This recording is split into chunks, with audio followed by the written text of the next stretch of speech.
दोस्तों नमो बुद्धाय, जय भीम, जय मूल निवासी। दोस्तों मैंने परसों एक डिबेट रखी थी जिसका शीर्षक था क्या तथागत बुद्ध और सम्राट अशोक मौर्य क्षत्रिय हैं। तो इस पर कुछ निहायत ही बदतमीज़ लोग अपनी प्रतिक्रिया दे रहे थे, मतलब अपने संस्कार दिखा रहे थे। और अपने संस्कार दिखाना मतलब समझ रहे हैं आप, उनको ये लग रहा था कि वो सच में क्षत्रिय हैं, इसीलिए वो मुझको गालियाँ भी दे रहे थे। और एक चीज़ और लिख रहे थे कि यहाँ पर महापुरुषों को कहा गया है, इसीलिए आप बुद्ध और सम्राट अशोक मौर्य को शूद्र साबित करना चाहते हो। मैं कौन होता हूँ भैया शूद्र साबित करने वाला? क्योंकि शूद्र तब था ही नहीं तो कहाँ से शूद्र आ जाएगा? क्योंकि सम्राट अशोक मौर्य जो थे वो यहाँ के मूल निवासी राजा थे। और यहाँ के मूल निवासी राजाओं में उस समय पर जब सम्राट अशोक मौर्य का राज चल रहा था, उस समय पर यहाँ पर कोई भी ब्राह्मण क्षत्रिय वैश्य शूद्र नहीं था। लेकिन यहाँ पर कुछ निहायती बदतमीज़ लोगों के दिमाग में सिर्फ और सिर्फ एक ही चीज़ चलती है, ब्राह्मण क्षत्रिय वैश्य शूद्र। वो इसके ऊपर सोच ही नहीं पाते हैं तो वो बुद्ध और सम्राट अशोक मौर्य के बारे में क्या सोचेंगे। उनको यही लगता है कि सम्राट अशोक मौर्य जो है ना वो क्षत्रिय थे, तथागत बुद्ध भी क्षत्रिय थे। और ये नहीं जानते हैं सम्राट अशोक मौर्य को क्षत्रिय साबित करके और बुद्ध को क्षत्रिय कह करके हम लोग बुद्ध और सम्राट अशोक मौर्य से पहले यहाँ पर वर्ण व्यवस्था को स्थापित कर रहे हैं। ये इनको पता नहीं है। लेकिन ये चीज़ हमें समझनी है, हमें विचार करना है कि यहाँ पर किस प्रकार से लोग जो है ना हमको बेवकूफ़ बना करके चले जाते हैं और हम लोग समझ नहीं पाते हैं। आप इस बात को समझिएगा।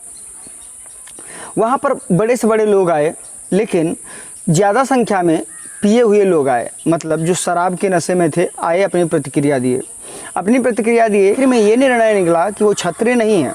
लेकिन जब क्षत्रिय नहीं मैंने कहा तो फिर 2-3 लोगों ने कमेंट किया कि आप उनको शूद्र क्यों साबित कर रहे हैं। मैंने फिर बोला कि मैं शूद्र नहीं साबित कर रहा हूँ। मेरा कहने का मतलब ये है कि जो चीज़ जिस समय पर है वो चीज़ उसी समय पर साबित हो सकती है या उसके बाद में, उससे पहले साबित नहीं हो सकती है ना। आप समझिएगा, जब सम्राट अशोक मौर्य या उनके बाद में भी 10वीं सदी से पहले यहाँ पर कोई वर्ण व्यवस्था थी ही नहीं, तो किस प्रकार से सम्राट अशोक मौर्य को हम क्षत्रिय साबित कर रहे हैं? देखिए, राजा का मतलब अगर क्षत्रिय होता है तो राजा तो भैया बाद में भी हुए हैं। बाद में हुए तो फिर बाद में ब्राह्मण क्षत्रिय वैश्य शूद्र कहाँ से आ गया? मतलब साफ ये है कि राजा से मतलब नहीं है, ये वर्ण व्यवस्था से मतलब है। और ये जो वर्ण व्यवस्था है ये बहुत बाद में आई है। और ये राजा जो है ना, सम्राट अशोक मौर्य हुए, महापद्म नंद हुए, और ये जो जितने भी राजा हुए हैं, कनिष्क काल के जितने राजा हुए, मौर्य वंश के जितने राजा हुए, शिशुपाल वंश के जितने राजा हुए, नंद वंश के जितने राजा हुए, और बहुत से वंश जो वहाँ पर राज किए इस भारत में, इतने ज़्यादा संख्या में जो राजा हुए, सभी राजाओं ने यहाँ पर सबके लिए काम किए। लेकिन उस समय पर कोई वर्ण व्यवस्था नहीं थी, तो इसीलिए उनको क्षत्रिय नहीं कहा गया। अब आप समझ गए इस बात को। लेकिन कुछ लोगों का मानना है कि जो ये क्षत्रिय शब्द है ये क्षत्रिय शब्द है। एक बात और बता दूं भाई, क्षत्रिय शब्द जो है वो क्षत्रिय शब्द नहीं है, क्योंकि महासंवत विश्व के पहले राजा तब से और यहाँ पर सम्राट अशोक मौर्य के भी बहुत बाद तक यहाँ पर बहुत से वंशों ने राज किया। और सभी राजाओं के शासन काल में यहाँ पर सभी के पास ज़मीनें थीं। और ये जो क्षत्रिय शब्द है इसका मतलब साफ होता है खेती करने वाले लोग। तो जब सभी के पास ज़मीनें थी, जनता खुशहाल थी, तो वहाँ पर क्षत्रिय शब्द का प्रयोग करने के लिए सभी के लिए क्षत्रिय शब्द का प्रयोग होता था। तो यहाँ पर जब सभी के लिए क्षत्रिय शब्द का प्रयोग होता था तो फिर क्षत्रिय शब्द का प्रयोग सम्राट अशोक मौर्य के लिए वर्ण व्यवस्था में क्यों नहीं दिया गया भाई? वर्ण व्यवस्था में जो मौर्य वंश के लोग हैं उनको शूद्र बना दिया गया, नंद वंश के लोग हैं उनको शूद्र बना दिया गया। वर्ण व्यवस्था में जो शिशुपाल वंश के लोग हैं उनको शूद्र बना दिया गया। वर्ण व्यवस्था में जो पाल वंश के लोग हैं उनको शूद्र बना दिया गया। वर्ण व्यवस्था में जितने भी लोग रहे हैं यहाँ पर राजा, जितने भी वंशों के लोग, नागवंश के लोग वो भी शूद्र, शाक्य वंश के लोग वो भी शूद्र, सबके सब शूद्र हो गए। कारण ये है कि इतने जो राजा हुए हैं, चाहे कितने भी महासंवत से लेकर के नीचे यहाँ पाल वंश तक जितने भी राजा रहे हैं, उतने सभी राजाओं में से सबके सब यहाँ के मूल निवासी राजा थे। तब वर्ण व्यवस्था तो थी नहीं, लेकिन जब यहाँ पर वर्ण व्यवस्था लागू हुई है तब इन सभी जितने महापुरुष हैं, क्योंकि महापुरुष तो थे ही नहीं, तो महापुरुषों से तो कोई लेना देना नहीं है। लेकिन यहाँ पर जो मूल निवासी लोग हुए उन राजाओं के बाद में जो मूल निवासी लोग हुए, उन लोगों को शूद्र बना दिया गया वर्ण व्यवस्था के थ्रू। समझ रहे ना? तो जब वर्ण व्यवस्था के थ्रू शूद्र बना दिया गया तो फिर किस बात का घमंड भैया? क्योंकि यहाँ के मूल निवासी लोग हैं। और सम्राट अशोक के समय में जब यहाँ पर ब्राह्मण क्षत्रिय वैश्य शूद्र था ही नहीं, तो किस प्रकार से ये बोलना कि भाई मतलब सम्राट अशोक मौर्य जो है ना वो क्षत्रिय थे, तथागत बुद्ध जो है ना क्षत्रिय वंश में पैदा हुए, ऐसा किसने कह दिया भाई? तो इसके लिए पढ़ना जरूरी होता है। अब यहाँ पर कुछ लोग बोलेंगे कि कुछ बौद्ध पुस्तकों में खत्तीय ब्रैकेट में क्षत्रिय लिखा है, तो यही काम एकाक और इच्छाक में हुआ है, जबकि इच्छाक जो शब्द है ये काल्पनिक शब्द है। बात यह है कि मेरा नाम, जैसे कि मैं सुनील हूँ, मेरा नाम सुनील है, ब्रैकेट में कुछ भी गजोधर लिख दिया जाए, ठीक है ना? मेरा नाम सुनील है, ब्रैकेट में गजोधर लिख दिया जाए, ठीक है ना? तो जब मेरा नाम सुनील है, आगे चल के धीरे धीरे ब्रैकेट में लिखते लिखते पाखंडी लोग उस सुनील को गायब कर देंगे, लेकिन ब्रैकेट वाले नाम को लेकर के रखेंगे। यही काम हुआ था उस समय पर। रीज़न क्या है? क्योंकि इच्छाक जो है ना वो लिख ही नहीं पाएंगे आप पाली भाषा में उस समय पर, जो कि पाली भाषा प्रचलन में थी। लेकिन ये पाखंडी लोग, नाम था लेकिन एकाक बोला जाता था, तो एकाक जो थे यानी ओकाक जो थे, उन ओकाक के ब्रैकेट में इन लोगों ने इच्छाक लिखना शुरू कर दिया। ओकाक को उन्होंने डिस्ट्रॉय कर दिया और इच्छाक जो है ना अपनी तरफ खींच लिया। समझ रहे हैं? तो यही काम हुआ है खत्ती और क्षत्रिय के साथ में। बात यह है जो खत्ती शब्द था वो शब्द उस समय पर सबके लिए लागू होता था, लेकिन यहाँ पर उन खत्तियों को, उन जितने भी वो खत्ती थे सबको यहाँ पर शूद्र घोषित कर दिया, क्योंकि वो खेती करने वाले मूल निवासी लोग हैं भैया, यहाँ के खेतीहर लोग। सबको मूल वर्ण व्यवस्था में शूद्र साबित कर दिया, सबको शूद्र दे दिया। रीज़न क्या है? लेकिन जो यहाँ पर वर्ण व्यवस्था के थ्रू खत्ती हैं, जो वर्ण व्यवस्था के थ्रू क्षत्रिय हैं, वो कुछ और है। और यहाँ पर जो खत्ती रहे हैं वो मूल निवासी लोग रहे हैं भाई, मूल निवासी लोग रहे हैं, और वर्ण व्यवस्था के थ्रू उनको शूद्र बनाया गया है। लेकिन राजाओं से इनका कोई लेना देना नहीं है, क्योंकि राजा खत्ती ही थे। क्योंकि वो खत्ती क्या, खेतीहर लोग तो उस समय पर सभी थे, सबके लिए खत्ती बोला गया। ये क्या थे? पहले यहाँ पे खेतीहर लोग थे, खत्ती बोला जाता था, लेकिन उन्हीं खत्ती को शूद्र बोल दिया गया है। लेकिन खत्ती का मतलब छत्री नहीं होता है, खत्ती का मतलब खेतीहर होता है, खेतों में काम करने वाले लोग होता है भाई। यहाँ पर ऐसे ऐसे ज्ञानी लोग हैं, खत्ती को छत्री बता दिए हैं। मैं आपको बता दूं, मैंने पाली भाषा से डिप्लोमा किया है, वो भी एक नहीं 2-2 डिप्लोमा किए हैं।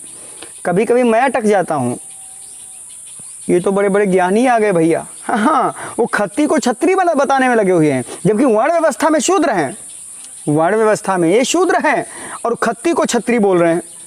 तो कहने से नहीं होता है, जो असलियत है वही असलियत रहेगी। तो इसीलिए हम ओबीसी यानी नागवंशी हो, चाहे मौर्यवंशी हो, पालवंशी हो, चाहे शिशुपाल वंशी हो, चाहे नंदवंशी हो, हमको अपने वंश पे गर्व होना चाहिए, क्योंकि हम वंश वाले हैं। क्योंकि यहाँ पर हमारे पुरखे सब राजा हुए हैं, चाहे नंदवंश के राजा रहे हों। और आप लोगों की एक गलती से ये पाखंडी लोग उस समय पर वर्ण व्यवस्था स्थापित कर सकते हैं, ये आपको समझना पड़ेगा। लेकिन उस समय पर वर्ण व्यवस्था नहीं थी, आपको ये विचार करना है। और जब वर्ण व्यवस्था नहीं थी तो ब्राह्मण क्षत्रिय वैश्य शूद्र कहाँ से आएगा भाई, हैं? तो इसीलिए जानकार बनिए, तार्किक बनिए। और खत्ती का मतलब क्षत्रिय नहीं होता है, ये भी समझ लीजिएगा। खत्ती का मतलब खेती करने वाले लोग होता है, और उन्हीं खत्तियों को यहाँ पर वर्ण व्यवस्था में जो मनुस्मृति है उसके अंदर शूद्र घोषित किया है, ये आप समझिएगा। पहले क्या था यहाँ पर वर्ण व्यवस्था तो थी नहीं। क्या चलता था? संस्कृतियाँ चलती थी, सभ्यताएँ चलती थीं और वंश चला करते थे, जैसा कि सभी जानते हैं। तो जो संस्कृतियाँ चलती थी, सभ्यताएं चलती थीं, ये क्या था समझिएगा। यहाँ पर उस समय पर 2 संस्कृतियाँ थीं, एक बमण संस्कृति और एक श्रमण संस्कृति, जिसको समन संस्कृति उस समय पर बोला जाता था। बमण संस्कृति और समन संस्कृति। तो जो समन संस्कृति थी वो यहाँ के वो लोग थे जो समाज में सभी को एक नज़र से देखते थे। उसी श्रमण संस्कृति में तथागत बुद्ध का जन्म हुआ था, मतलब सिद्धार्थ गौतम का जन्म हुआ था। उसी श्रमण संस्कृति के राजा शुद्धोधन जी थे। उसी श्रमण संस्कृति में चंद्रगुप्त मौर्य का जन्म हुआ, और उसी श्रमण संस्कृति को मानने वाले सम्राट अशोक मौर्य भी हुए। उसी संस्कृति में सभी राजाओं का यहाँ पर जन्म हुआ। इसीलिए यहाँ के जितने भी राजा थे वो सब के सब खत्ती थे, खत्ती थे, श्रमण थे, लेकिन छत्री नहीं थे भैया। हमें डर लगता है इस चीज़ से, क्योंकि ये खत्ती थे, छत्री नहीं थे, ये खत्ती थे, श्रमण थे। ये जो राजा है ना, ये सबके सब राजा श्रमण राजा थे। उस समय पर समन राजा बोले जाते थे। तो इस बात को समझना है कि जितने भी राजा थे सब श्रमण राजा थे, सब खत्ती थे, और यहाँ पे मूल निवासी भी सब खत्ती थे। जितने थे, हम थे, आप थे, सब खत्ती थे, क्योंकि उनके राज्य में भैया सभी खुशहाल रहते थे, किसी को कोई तकलीफ नहीं थी। तो जब सभी खत्ती थे, सब खत्ती मूल निवासी, आज सबके सब मूल निवासी जितने सब शूद्र। कुछ शूद्रों ने क्या किया, हिंदू धर्म छोड़ दिया, और आज कुछ लोग आज भी धर्मांतरण कर रहे हैं, कुछ मुस्लिम बन रहे हैं, कुछ सिख बन रहे हैं, कुछ ईसाई बन रहे हैं। लेकिन हमें जो धर्म लगा अच्छा प्यारा, वो बौद्ध धर्म ही लगा, क्योंकि इसमें कोई जाति है ही नहीं, इसीलिए लोग इसमें जाते हैं। लेकिन कुछ पाखंडवादी लोग अब आ गए हैं तो उसमें जातिवाद फैलाने की कोशिश कर रहे हैं, लेकिन उनके जो मंसूबे हैं वो हम लोग तो कामयाब होने नहीं देंगे। बाकी तो आप लोग साथ हैं तो फिर किसी बात की चिंता नहीं है, क्योंकि धर्म में जातिवाद नहीं होता है। तो इसीलिए ये जो है ना गलतफहमी, इसको हटा देना चाहिए कि हम भैया ये हैं, वो हैं, वो हैं। वर्ण व्यवस्था के अनुसार सभी शूद्र हो, कुछ नहीं हो आप, सब शूद्र, ब्राह्मण, क्षत्रिय, वैश्य, शूद्र। तो इसीलिए खत्ती का मतलब खेती करने वाला होता है। खत्ती का मतलब अगर छत्री होता तो आप लोगों को यहाँ पर जो खत्ती बोले जाते थे, इन सब को उठा के छत्री में कर दिया जाता, क्योंकि यहाँ पर सभी लोग उस समय पर खुशहाल थे, सभी के पास ज़मीनें थीं। समझ रहे हैं ना। तो कोई वैश्य शूद्र होता ही नहीं ना, कोई वैश्य शूद्र नहीं होता, सब क्षत्रिय होते। लेकिन ऐसा नहीं किया। जो यहाँ के मूल निवासी थे, जितने खत्ती बोले जाते थे, सब शूद्र हो गए, क्योंकि खेती करने वाले लोग थे। जितने भी खेती करने वाले लोग थे सबको शूद्र घोषित कर दिया इन लोगों ने भैया। यहाँ पर व्यवस्था थी, वो व्यवस्था खत्म कर दी गई है।